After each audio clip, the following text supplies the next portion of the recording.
you an HR department of one trying to figure out how to balance task and strategy while keeping up with changes in regulatory compliance? Do you need a fresh outlook on old topics? Then stop what you're doing, grab your coffee, and get ready to recharge. If you have people, you have problems to solve and things to do. Your host is Brenda a 20-year human resource professional, ready to explore the HR industry with veterans of business and life with fresh eyes and new ideas. Learn about the rapidly evolving changes in employment law around the country, as well as new tactics to deploy and build engagement in your workforce. If you're looking to implement new practices to make your job easier in HR, then this podcast is for you. Hello and welcome to the Best Practices in HR podcast. Welcome back, or welcome for the first time, either one. I am Brenda, the HR lady, and I'd like to thank you for listening to the show. If you are a returning listener, yes, I've had caffeine. And I want to thank you guys so much for coming back for yet another episode.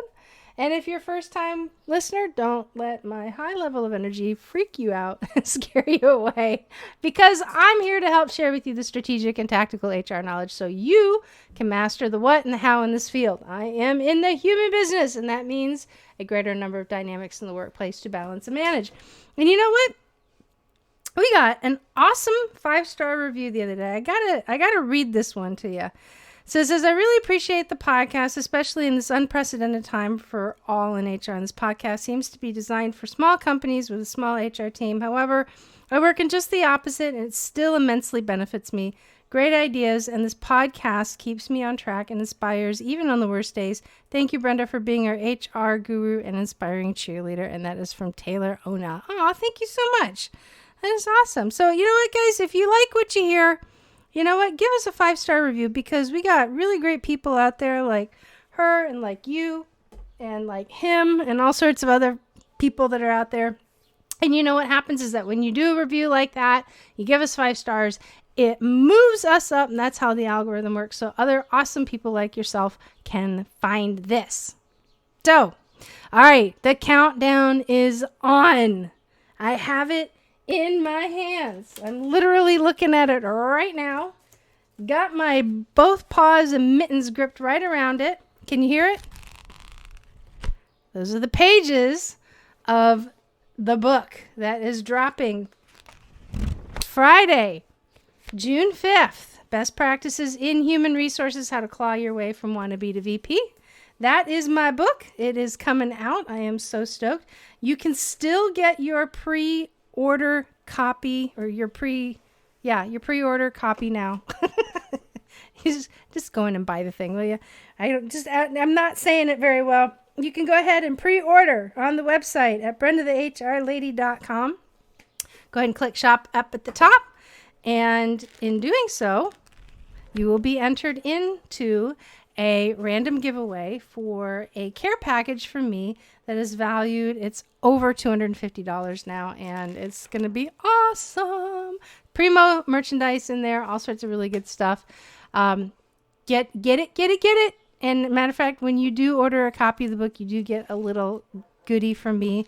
And if you are a VIP tuning in and you have not placed your order yet, our VIPs get a little extra love from me because they are a VIP. And I'm going to tell you how to be a VIP in just a second. But there's a new tool that's out for you guys. It is free. It's available for you. You can go and actually figure out how to do some of this crazy stuff. It is a free assessment. It is coming out. It's a tool that will allow you to use a kind of like a visual gap analysis and help you kind of channel where you need to focus your efforts on. And if you don't quite know where to get it, or how to jump in and learn all of this stuff, you can, upcoming is the new HR Compliance Strategy Masterclass, and it's going to be releasing here in a couple of weeks. So keep your eyes open for that, and it will tie directly into the new tool where you can actually do your gap analysis.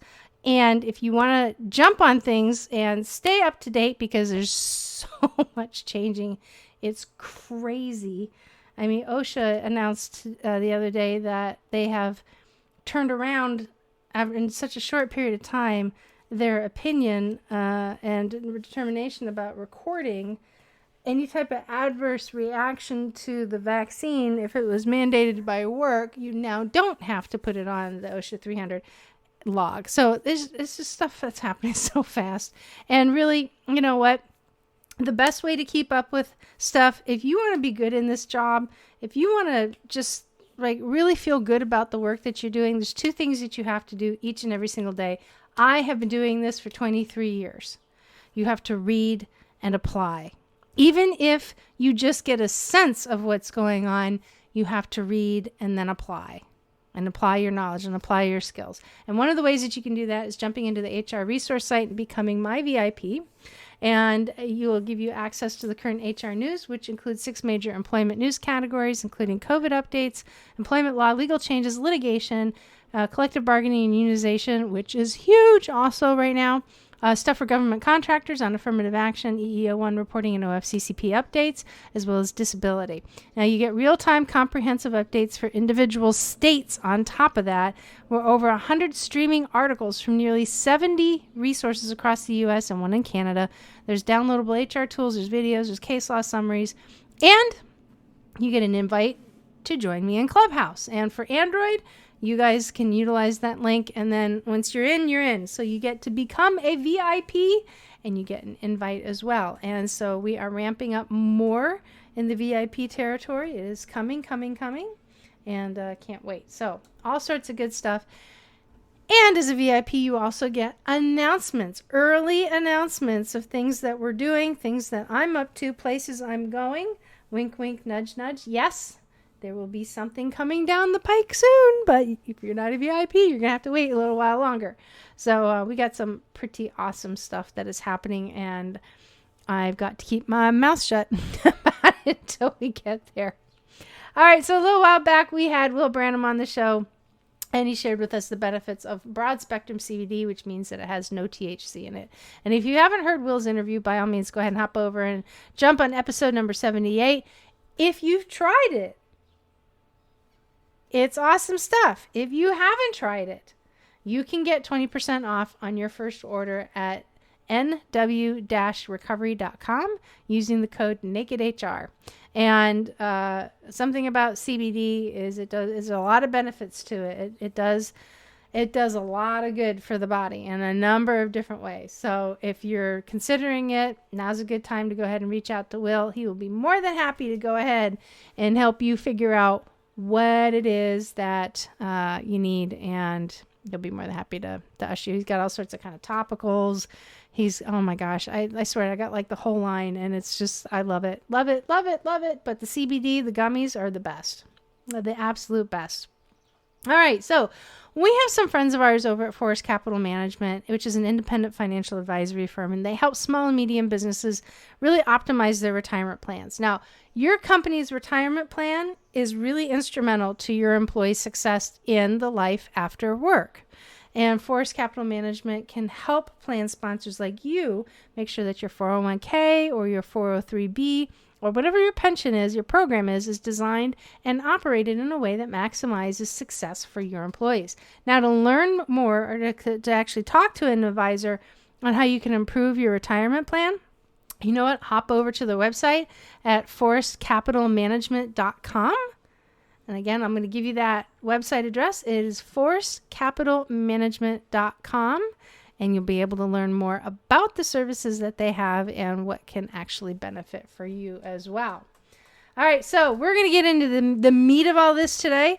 So the information that is available through this podcast is, in fact, for informational purposes only and not for the purpose of providing legal advice. You should contact your attorney to obtain legal advice with respects to any particular issue that you may be having. If you do not have an employment attorney, go ahead and reach out to me, and I can refer you to one of our friends over at Jackson Lewis.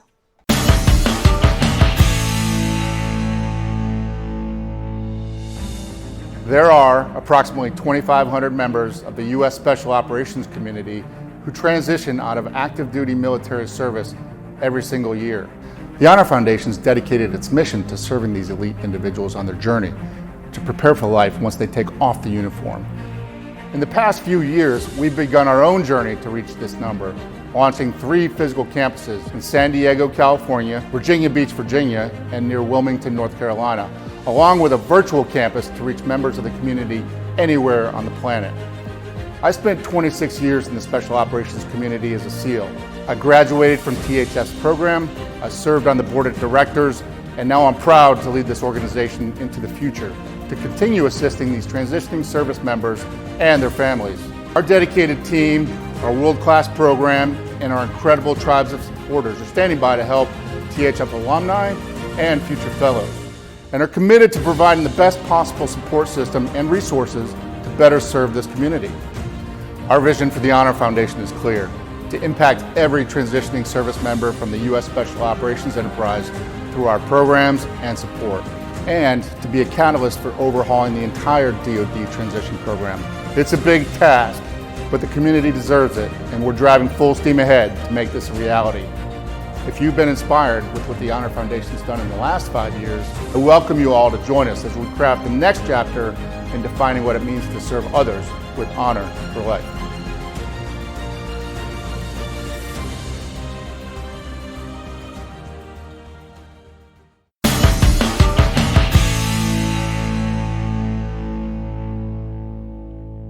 Folks, today we've got a pretty cool guy on that I've gotten to know over the last couple of months.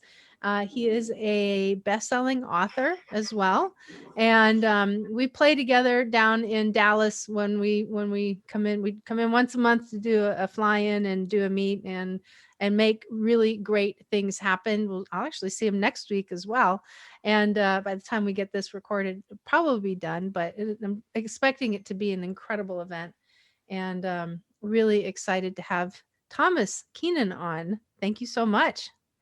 Hey, Brenda. Hey, first off, I always like to begin podcast interviews by just telling you how grateful I am for the invitation to come on here, share my story and my message with your audience. So thank you very much for the opportunity. Oh, thank you for doing it. I really appreciate it. So yeah, please go right ahead. We'd love to learn a little bit more about you and your story. And sure. And then I want to talk about your book. All right. Awesome. Yeah. So my story is, I don't think it's unique, but again, it's my story. So I don't think anyone thinks their story is unique until they've. Did you ever notice that you think your own story is boring? It's like, who wants to know that? And everybody's just like, oh, no. Tell us. We want to hear what your story is.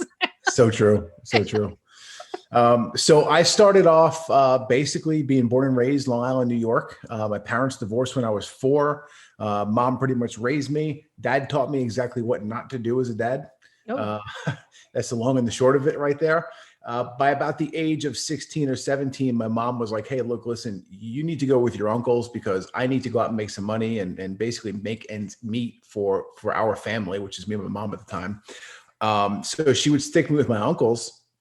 And they were both guys who work with their hands, hardworking dudes. One of them owned an auto body facility and did, auto repair and stuff, just a handy and overall individual. And my mom's older brother owned a used car dealership and a detail facility. So between these two guys, between home improvement projects with them and working at their businesses with them, because they're both small business owners, I got my hands dirty, figuratively and physically. Jumping into the small business space and learning how to do things to work on cars.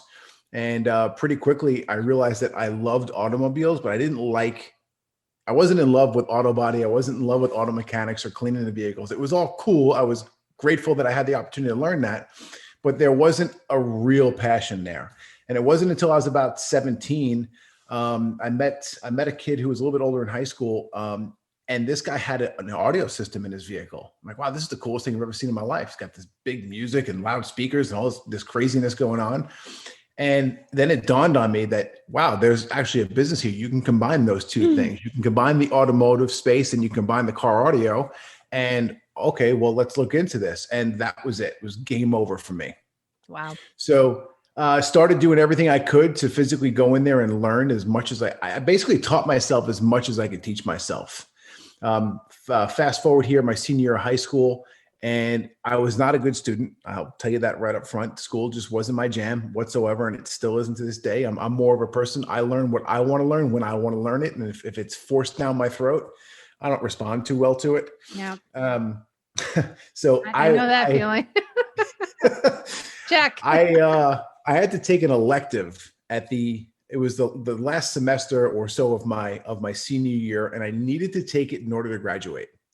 It wasn't even an option if I could get rid of this class or not. And the only thing available at the time was technical drawing, and I hated it. It's like, well, what am I ever going to use this for? I'm not going to be an architect. I'm not like this. It doesn't serve me. It's kind of the attitude that I went into it. Long story short, I got this guidebook called the MECP, Mobile Electronics Certified Professional Guidebook. Now, this is back in the day when you actually had to mail order the book. You had to send a check and then wait like weeks upon weeks upon weeks for the book to come in the mail. All right. I know you know what I'm talking about. Yes, I do. We were still chiseling words on stone. Yes, I got it. So this book finally comes, and as I'm reading this book and learning about the car audio business and the technical aspect of it, it says, hey, if you want to become a certified technician, you have to go to a school, or you've got to go and one of the options was you could have a librarian proctor this test and become a certified technician. So I don't know how it all came about, but long story short, I wind up approaching my teacher and saying, hey, I can't stand your class. And I said it as nice as I possibly could. Like, this isn't for me. However, I'm really into this audio stuff. And I showed him the book. I was like, here in this book, it says, if we can convince the school librarian to proctor this test, I can actually become certified in this field. And he's like, oh, that's actually pretty cool. Being a pretty cool guy, I'll never forget him to this day, Mr. Gargiulo. And he's like, let me speak to my bosses and see what I can do for you. A week or so goes by. The guy comes back and he's like, hey, we got the green light. He goes, what I'm going to do is I'm going to take this guidebook. I'm going to break it up into some course material, and I'm going to have you run through it. I'll give you some quizzes and tests as we go along. And at the end of the year, your final exam is going to be taking this test. Nice. We're all in cahoots here. The principal, the librarian, my technology teacher, and me. And now it's like, okay, cool. I sold him on this idea. I didn't even realize I was selling somebody on something at the time until much, much later. And now it's like, hey, here's this opportunity. Now the ball's back in your court. You got to go make it happen. And that's exactly what I did. I studied my ass off, and I wound up just passing that test. And the funny thing is, I was a certified professional installer at the age of 17 without ever stepping foot into a retail car audio shop and working as a professional. That is so awesome. Yeah. You know, and that actually should ring a bell with a lot of our listeners right now, because look, you can become an HR professional knowledge-wise without actually having to sit in the seat. But did you find it challenging to get somebody to allow you into the door without the experience? Yeah, that was the hardest part. Yep. So high school ended in June, right? And I literally hit the pavement for the next 2 or 3 weeks.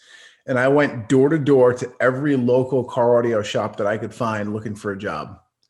And I'll never forget it. I walked into a place, never forget, it was Lynbrook, New York. Place was called Mark's World of Sound.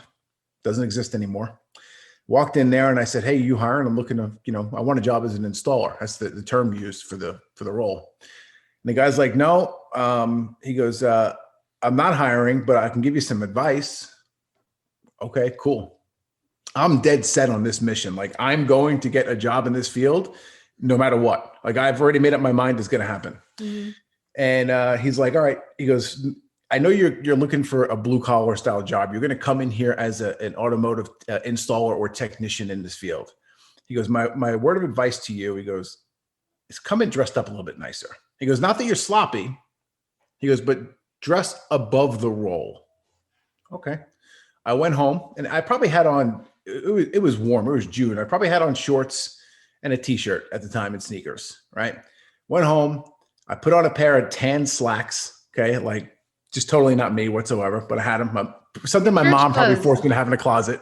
That's right. Your church clothes. Yeah. I put them on and I put on probably a golf shirt or a button down shirt. And I went into the very next store, which was 2 miles down the road from this guy. I walked in, they hired me on the spot. Nice. Yeah. And that was it. That kickstarted my career. And they hired me as an installer. The week after I actually had the job started from that date. And I showed up with my toolbox and my work clothes. And the guy's like, what are you doing? I'm like, I'm here to go in the back and start working on cars. He goes, no. He goes, you're too clean cut. He goes, you're up front, you're selling.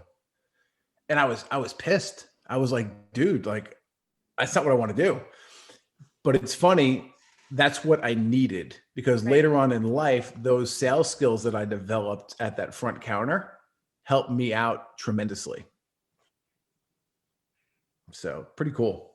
Isn't it amazing that, I've gotten to the point in life for myself that when things don't work out, I automatically ask the question, all right, that clearly, I have a phrase, if the door didn't open, that's not your door, right? But my question is, when things don't work out as I envision it, my question always is, what's coming to me?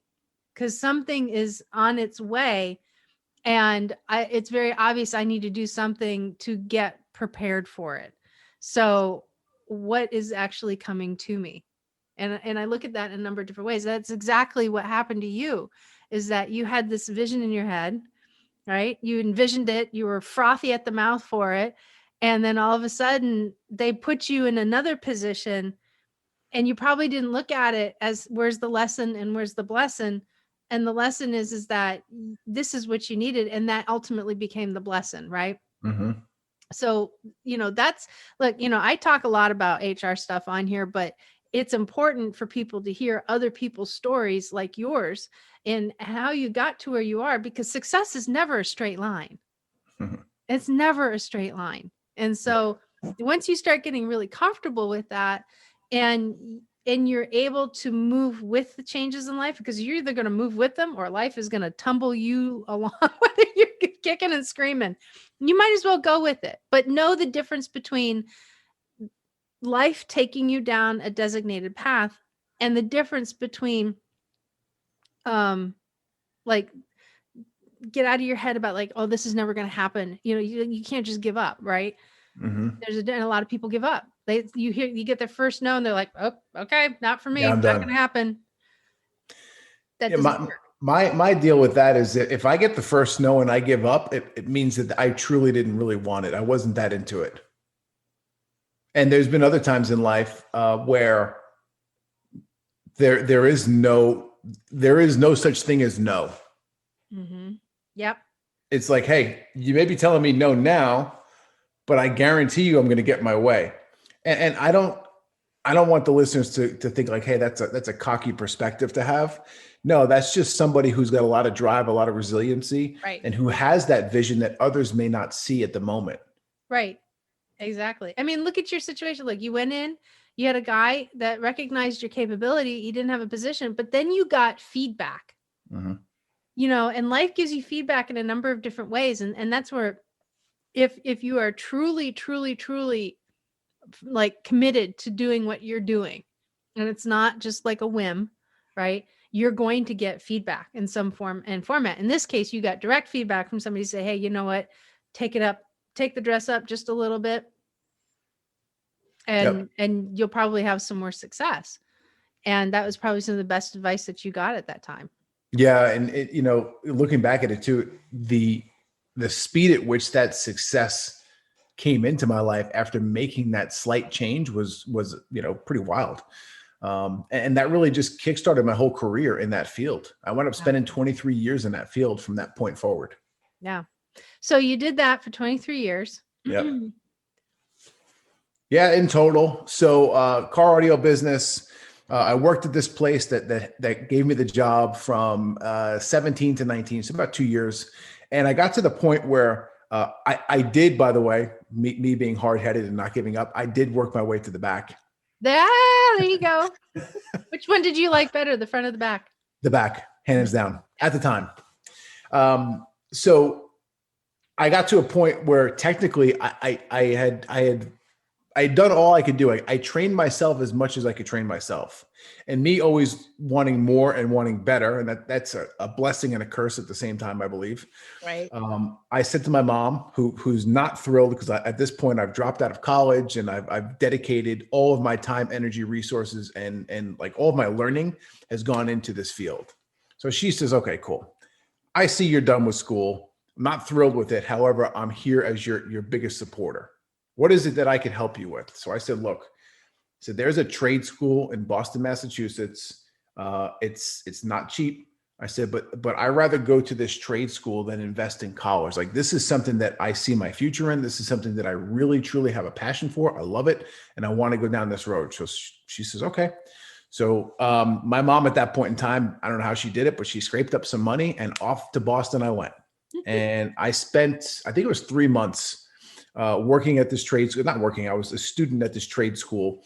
But the cool part about this place was it was a functioning retail car audio store, and it was an accredited school in the state of Massachusetts. So it was a school attached to this real live ongoing business. So it wasn't just theory they were talking there. No. This place really does exist, and we serve people on a daily basis. So come watch as we do it.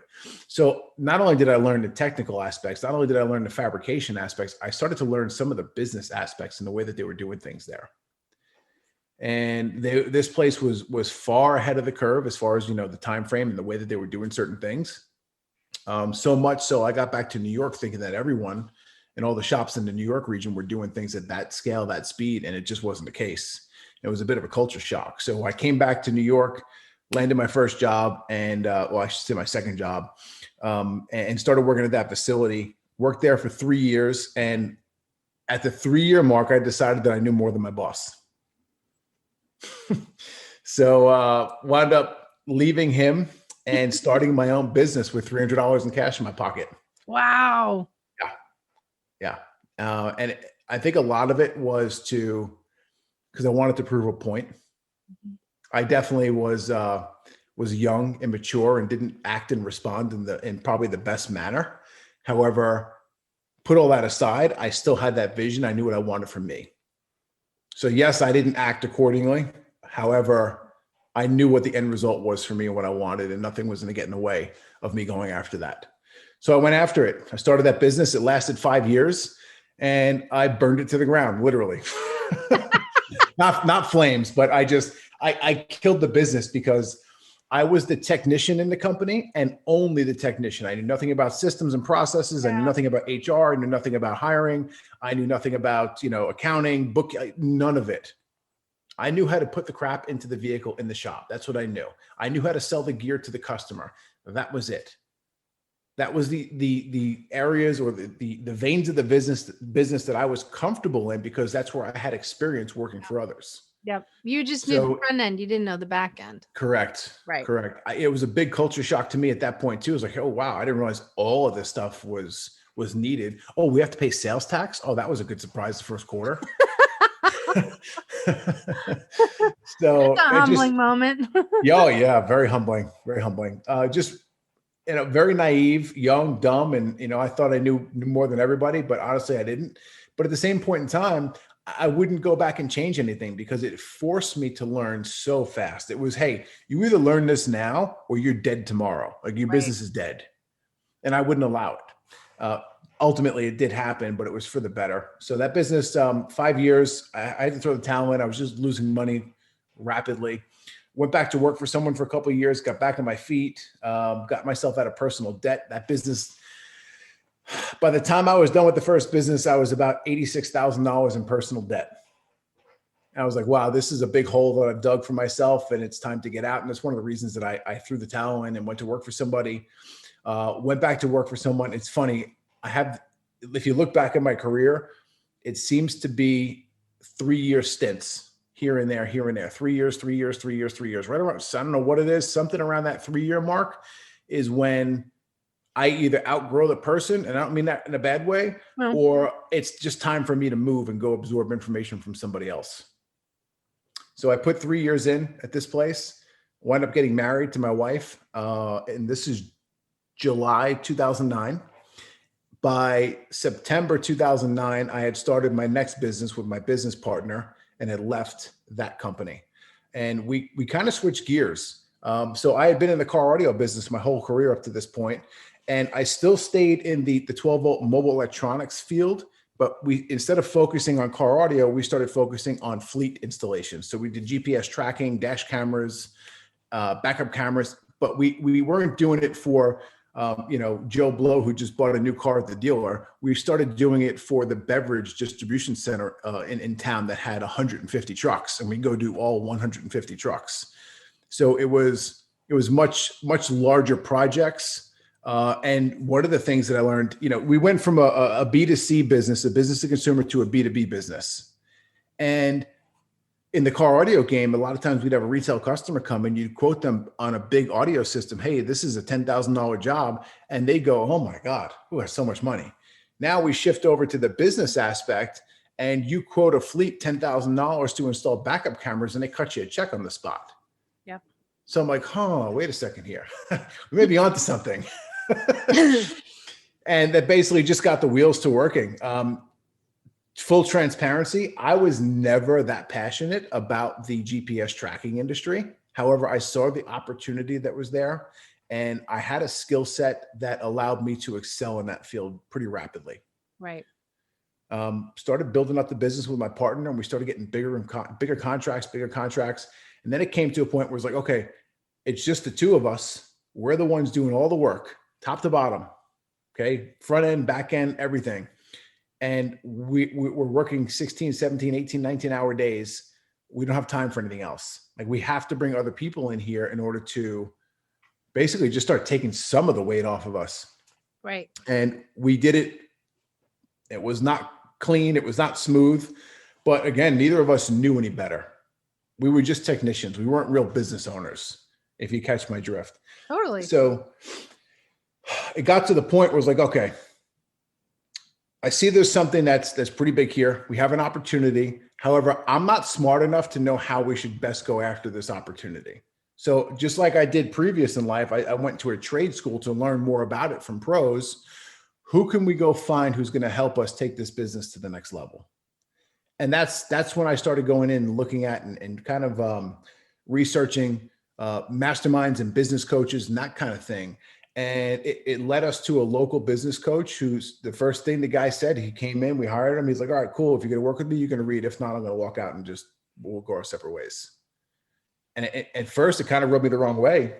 And I mean, you can see behind me now, I got a bookshelf full of books and that's probably not even a third of them that I've consumed since then. And that right there, as much as I didn't want to do it, that really started to change the game for me. So it wasn't so much what the coach was telling me, it was the direction that the guy was pushing me towards.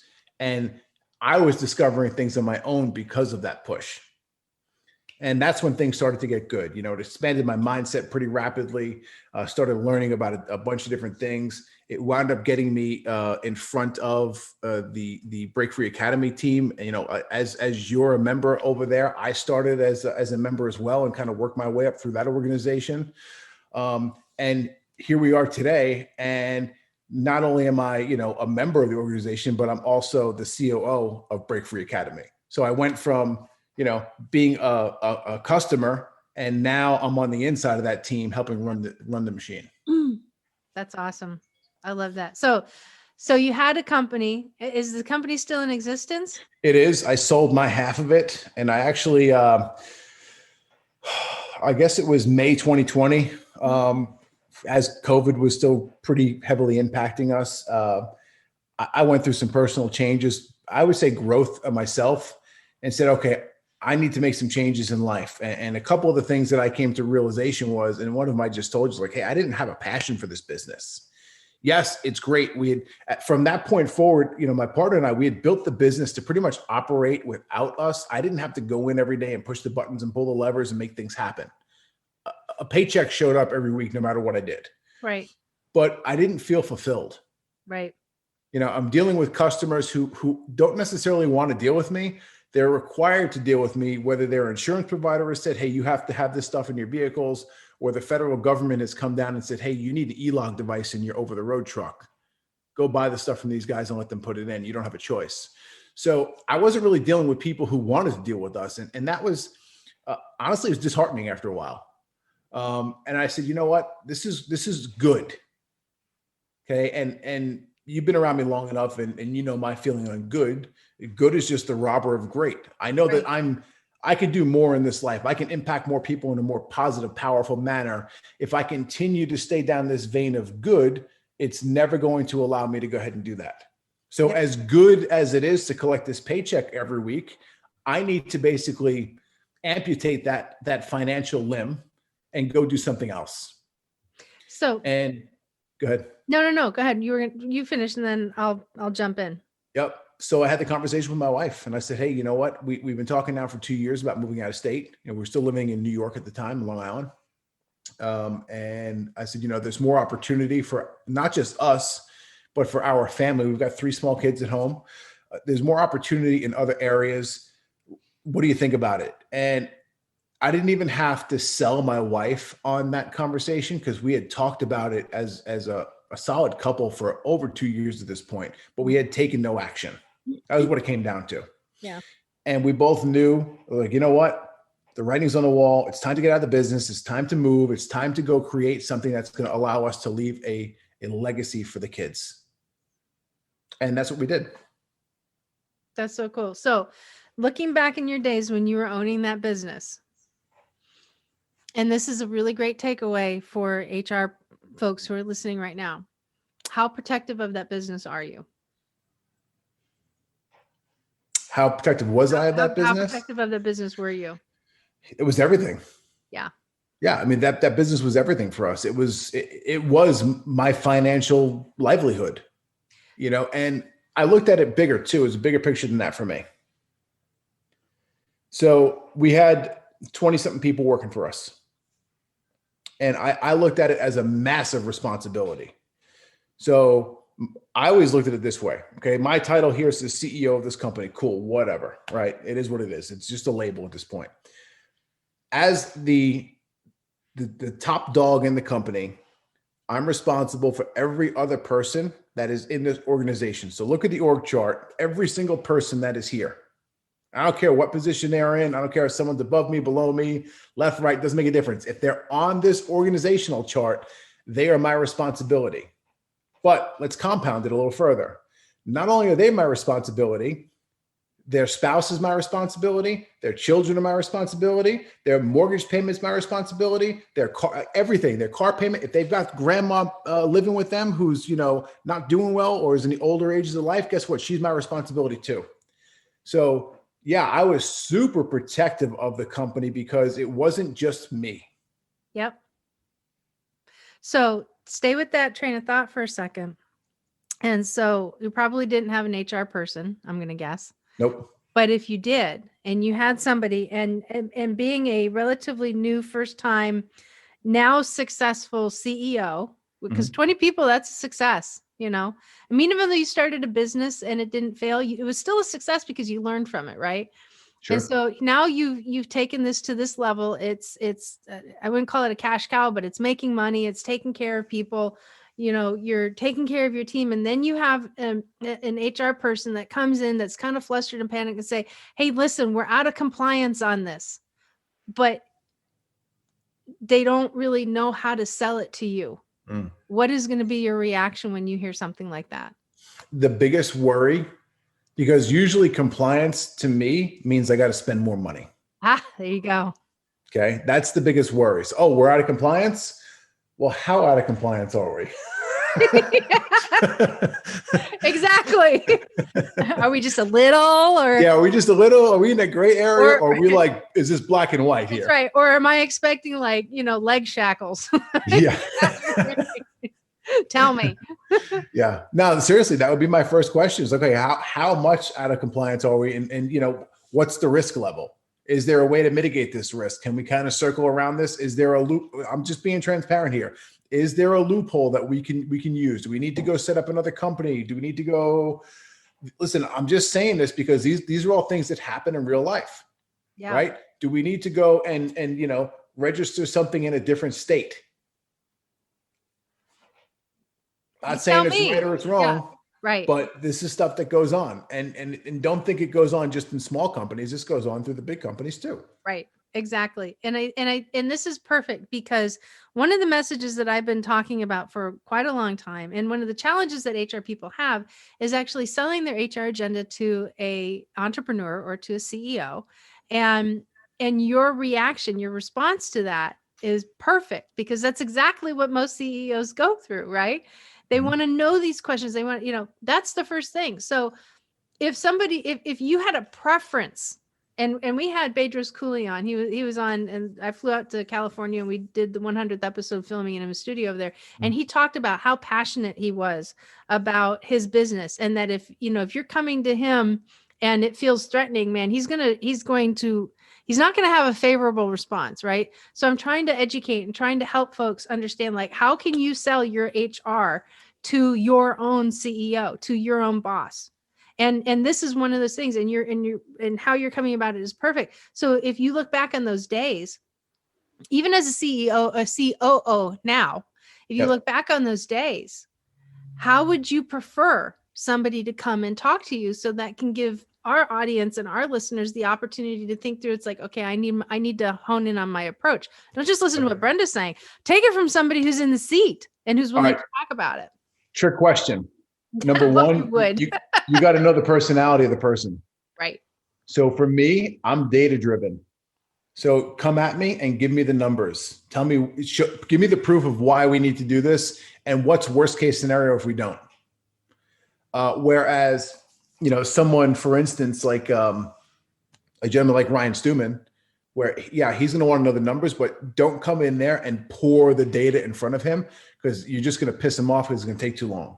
Go in there with the bullet points. Ryan is to them so they understand. Sure. I've never spoken about Ryan.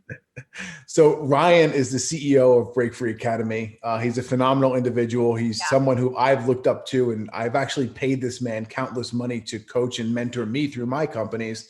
And here we are, fast forward, and I have the ability and I don't know what's the right word here. I get to work with this guy every day. So I get to surround myself with someone who's done massive things in life on a daily basis. And going back to gratitude, it's one of the things that I write down all the time. I'm grateful for being encircled by good people who are hardworking and have a good heart. Yep. Servant leaders, right? Just looking at personality differences. And one of the things that we do, and you guys are probably familiar with this too, when it comes to the whole HR world, is we personality test all the people who come in just so we can better communicate with our team. Right. So going through the studies and seeing, okay, well, Ryan's this guy where he does not want you to throw up the data on his desk. He wants the bullet points, the bare minimum information that he needs to make an educated decision. Yep. Dumb it down.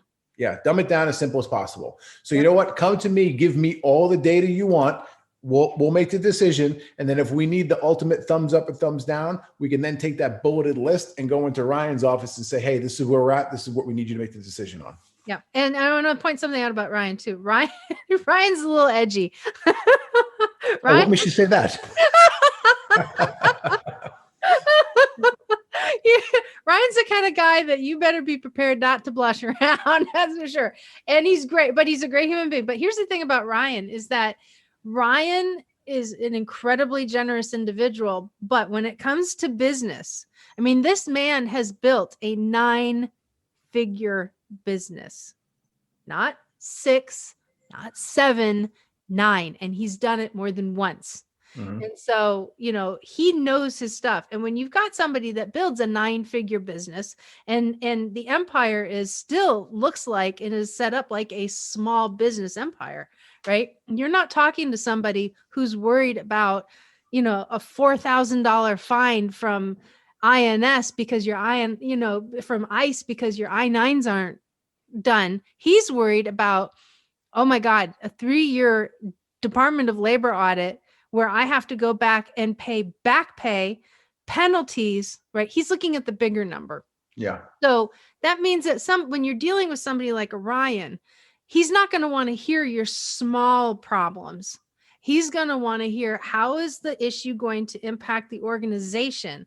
And he is also going to expect you to propose solutions because he's hired you because he's busy off ready to make his 10th million number, right? His 10-digit business. Yep. And that's what he's working on. He expects you to propose solutions. And if you can handle it, handle it. He doesn't want to know about it. Just do it. Mm-hmm. Yeah, I agree 100%. Little things that pop up, he knows at this point in time that that's business. There's a cost of doing business, and that's just the reality. And like you said, hey, if we got to pay a $1,500 fine and this whole thing kind of goes away and moves on, just go pay the damn fine and move on. Right. But if this is something that's going to potentially cost us 150 grand and lock up our in-house accountants for 2 years, hold on a second. That's a whole different ball game. It's a whole different conversation. Absolutely. If this is going to cost court litigation, if it's going to cost a lot more money to figure the problem out and yet still not go to court, that's when he wants to get involved in something. So when you have that kind of like, if you can use Ryan almost as like a CEO avatar, right? Yeah. That's what basically what we're talking about is know your avatar, know who it is that you're talking to. So go on. Yeah, for sure. Listen, knowing your avatar is so important. That's in sales, that's in marketing, that's also, I believe, in the HR vein too. You have to know your people. You have to know how to best communicate with them and present them with information. And I also think it's important that you know how to deal with them when there is a negative situation. So, Ryan's the kind of guy. Yeah. Ryan's the kind of guy where if you walk into his office and you're already on the defensive or even offensive at that point and you kind of rub him the wrong way, you're gonna like put the spidey hairs up on his neck and he may come back at you and you're not gonna like it. But if you kind of come in and I wouldn't say assert dominance, but if you come in and position it differently, and one of the tricks I've learned with people like Ryan, and if he hears this or not, that's cool, because I'll tell him to his face. Especially with fast movers, people who are visionaries, people like Ryan who've been around the block, it's super important if you want to get something done to make them think that the idea is theirs. And sometimes that requires you to kind of bite your tongue. And because listen, sometimes I'll have a great idea and I'll know that, hey, this is the best thing since sliced bread. We've got to go ahead and do this. However, if I go in there and present it to him like, hey, look at this, I discovered it's going to do all this for us. It's going to cost us too much money. I don't really see the benefit in it. Okay, cool. No problem. I got you. You leave and you start planting seeds. So instead of it being an immediate return, right, without seeing a change or a difference or, hey, we took action on this, start planting seeds and let that person discover it for themselves, why this is so beneficial to the company or the organization. And when they discover it themselves, they're going to say, oh man, you have no idea. I had this great idea. I read this article yesterday morning. This is what we're going to go do. Yeah. Now, as someone who's in a COO role, this is where you need to bite your tongue and shut up and not open your mouth and say, well, because as a human, you want to be like, man, I told you that 3 damn months ago. That exists in HR too, by the way. Just saying. Just saying. Yeah, sure does. So at that point, you have to bite your tongue and you have to let somebody else take credit for something that you know was your idea and that you thought of first. It's not about who takes credit. It's about what action gets done and what happens and what positive outcomes there are in the company. Yeah. And, and that comes with experience. It comes with also a level of maturity in this position, because we are already in HR in a position where, and they've heard me say this countless times, we wake up in the morning and most of this is a feminine driven industry, right? Wake up in the morning and a lot of women have kids. So they're at home dealing with everybody's problems to get them out the door. And then they go to work to go and deal with everybody's problems at work. And then they come home to yet deal again with, everybody else's work. So yeah, there's a natural tendency to, and I felt it, that when you give an idea or suggestion or you've had a victory, right, you do want to be acknowledged for that. And that's a new level of discipline that if you want to be elite in HR, if you want to be successful, if you want to work for a man who's capable of putting together a 9-digit company, then you're going to have to figure out, how do I exist in this and yet do the job, but find my own levels of fulfillment? Because 9 digits means that, great, we got it done, he's already moving on to 52 other things, literally, with another 75 coming at him, right? So, you have to be very self-reliant, and that's a challenge for women in HR, is that, we want recognition, we want that connection to what we're doing. And sometimes you have to figure out, and I still haven't tapped into the full keys of it, right? But how do you feel good about what you're doing when you're not being acknowledged for it? Yeah. That's a hard formula to crack. Yeah, it is. It is a very hard one to crack. And the way that I justify it is I look for the end result. Okay. And this all comes down to goal setting in a business too, from my perspective. What's the goal that we set out as a team? End of the year, we have a team meeting. We come together and say, hey, this is what we're going to accomplish in 2021, 2022, whatever. And then you start breaking it down quarterly and then monthly and so on and so forth. Over the course of time and that next year, hey, did we accomplish the goal that we set out to accomplish? Because if we did, that's my justification right there. I don't care who takes credit for it at that point. Yeah, exactly. But, not everybody's built like that. It's just something that some people have to work on, and majority of them do. Yep, I agree. I think the book that I read that gave me the whole idea and premise of planting seeds and letting others discover it was How to Win Friends and Influence People. I mean, it's a classic, but it's one of the scenarios that's talked about heavily in that book.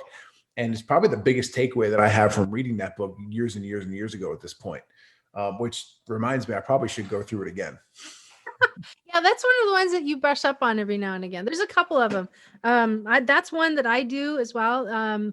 Built to Last is a really great book. I look at that one because there's a difference between a visionary leader and a visionary company and non-visionary company, and the things that you need to put in place for it. And 3M is not a very visionary company when it comes to making adhesive. There's nothing foxy about adhesive, right? Yep. But they're masters at it.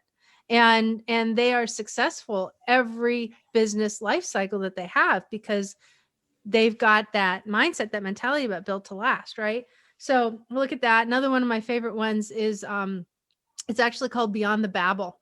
And that one is a book on how do you communicate to your team and to your employees without people like, that's all they hear, right? And a lot of it is also about, modeling the desired behavior. So those are a couple that I actually have a copy. I'll bring you one down to Dallas. I'll get you a copy. You'll like it. I wrote it down just in case. Yeah, Beyond the Babel. It's hard to find. It's actually out of print now, so you can only get it used. But got it. But anyway, so speaking of books. Yeah. Now, before I go anywhere else, my rule on my show is that guests can swear. Now I say this in preparation for you to tell us about your book. So you have a green light from the HR lady. Awesome. The HR lady says it's okay, so I'm going to give you the title.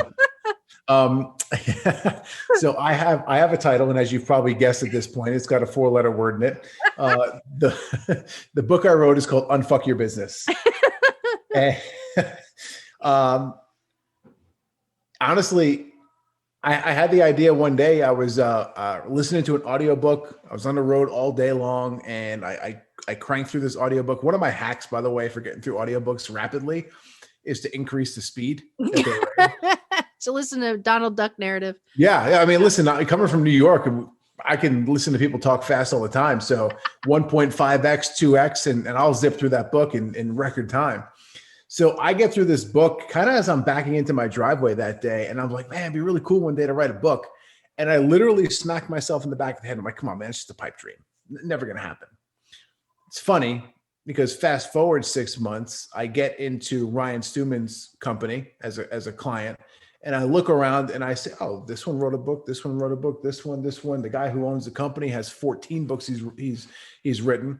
And that was the real burner for me because I don't know if you know this. Ryan and myself, our birthdays are 6 or 7 days apart. And we're the same age. So I'm like, hold on a second here. Like, this guy's been through some shit in his life, like way worse than I've been. Okay. Oh, yeah. And he's got 14 books. So I was like, I clearly need to step my game up. So and I see all these people being successful with this. Like, okay, well, what do I need to do? So it's never a how question. It's always a who question, in my opinion. It wasn't, how do I go ahead and do this? Like, who can I connect with who's going to basically unlock the game plan for me and show me how it's done?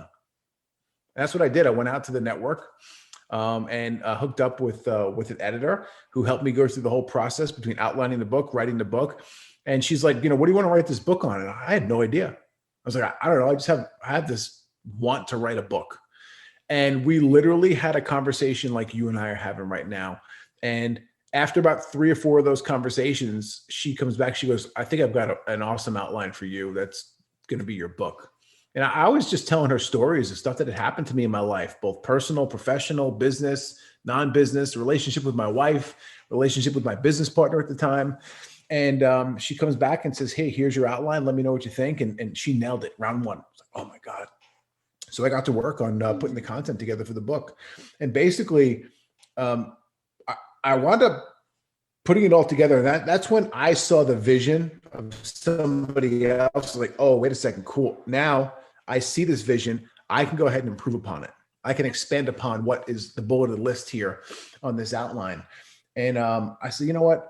I realized that I really like helping people, especially small business owners or people in the business community, because I struggled for so many years in that vein. You know, listen, when I started, there was no, besides like a BNI, there was no networking or mastermind group to join. You know, the Chamber of Commerce, like it wasn't me. I think me personally, I'm probably a little too rough around the edges to go interact in those social circles. So I was like, you know, I guess I'll just learn everything the hard way. And then as things got better and I expanded and grew more in business, I had the means to go out and hire a coach, which I did multiple times. But what did I learn from these people? What did I learn from not just the trials and tribulations, but also the good stuff that happened in business that I can condense down into this book that's 170 something pages and give back to the people so they don't have to struggle like I did for all those years. Right. That was the whole point. And that's pretty much what it was. Like I went from the technician and I had to slowly and painfully transition myself into the CEO. Yeah. And I kind of give the premise of how to get that done in the book, but I focus a lot on what I call vision, right? And each and every company needs a vision. And this comes from the top down, right? The founder or founders of the company need to establish this vision. And the vision has 3 separate components. Okay, it's your purpose, your why you're in business, who you're serving. It's your mission, which is who you're serving, what exactly you're serving them, and by when. It's basically a BHAG or a goal. And finally, the other leg is your core values. What are the values that this business is built upon that you're unwilling to waver from? And I'm not telling the readers something that you can't go out there and Google, but it was taught to me by some very smart people, and it was broken down into plain English, and I was able to regurgitate it and basically put my spin on it and also attach my life stories and experiences to why it was so important. And I think that's why the book has been as successful as it has been. I try to make it as easy to read as possible. I've had a couple people tell me they've been able to rip through it in like a 3 or 4 hour flight. And I got to tell you, being a reader myself, I like books like that. I like a book where I can go on, hey, I got a flight now, you know, to New York. It's 3 hours or so from here in Texas. Can I grab that book and rip through it on that flight? Because I'm going to rip through it. And then later on that day, I'm going to take some notes and I'm going to go take action on what I read. To me, that's the ideal size of a book, something that I can just zip through. I don't want to read this thing for 6 months and get bored of it, because that's what winds up happening. Right. So that was the whole intent. And I've got some really great positive feedback from several thousand people who've read it at this point in time. And it's funny. You never know what the day is going to bring you. At this point, you know, people are sliding into my emails or my DM on social media.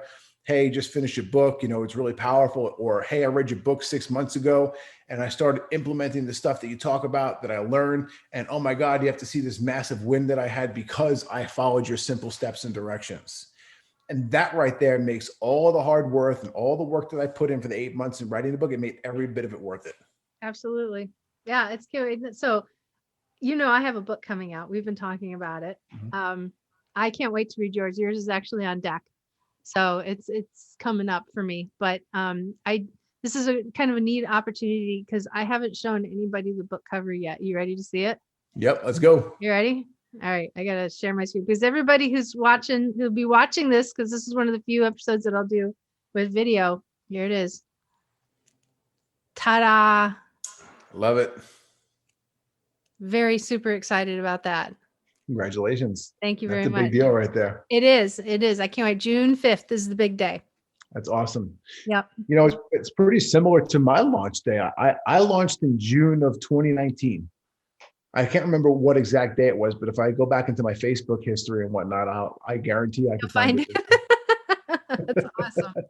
Well, listen, if you could give, you've dropped like massive knowledge bombs here, and I really appreciate it. But if there's one thought that you can leave everybody with that you haven't said yet, what would that be? Get clear on your personal core values, because they're basically going to guide your life.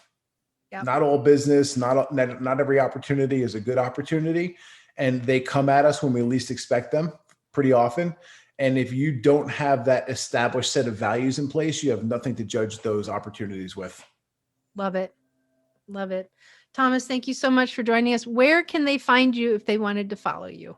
Yeah, you can find me all over the socials. I'm very easy to find. All right, so here's the trick with me. My name is Thomas, but I don't have an H in my name. So Tomas. Because of that, you can just simply search me on Instagram, on Facebook, on LinkedIn. And also you can head over to thomaskeenan.com. There you can find links to my book, my blog, my podcast, all that kind of stuff, which is pretty cool. So I'm out there. I don't hide from anybody. I try to be as omnipresent as possible. Well, I appreciate it. And thank you so much for coming on. Yeah, I appreciate the opportunity. Thank you.